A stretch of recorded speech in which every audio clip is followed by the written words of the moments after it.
আমি নামাজের আরেকটা ফজিলতের কথা বলি। নামাজ আল্লাহ রাব্বুল আলামিন স্পেশাল ভাবে আমাদের জন্য পাঠাইছেন, যেটা আর কাউকে দেওয়া হয় নাই, কোনো জাতিকে, কোনো মাখলুকাতকে দেওয়া হয় নাই। নামাজ একমাত্র আল্লাহর পক্ষ থেকে খাস একটা নিয়ামত। আমরা সকলেই 5 ওয়াক্ত নামাজ পড়বো তো ইনশাআল্লাহ। সবাই আজকের এই মাহফিল যদি কামিয়াব হতে হয়, নামাজ পড়লেই সর্বশেষ জায়গা হবে কোথায়? জান্নাত। সবাই সর্বশেষ জায়গা কোথায়? আল্লাহ পাক সবাইকে কবুল করে নিন, জোরে বলুন আমিন। এখনই জি মুসলমান হবে একজন ছেলে হিন্দু এফিডেভিট করা আছে। জি জি এফিডেভিট করা আছে। জি কোথায় কোথায় কাগজগুলো কোথায়? কাগজটা কই?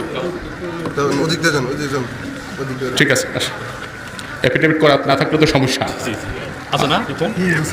এফিডেভিট করা আছে। কি নাম এখন? কি নাম? কে কার কে মুসলমান হবে? কে এই সুন্নত তরিকায় বসো বাবা। সুন্নত তরিকা নামাজের শুরুতে বসো। নামাজের শুরুতে বসো। বুঝে দাও বুঝাই পেলো। নামাজ পড়ি কি নাম তোমার? আব্দুল্লাহ আল রিফাত। আব্দুল্লাহ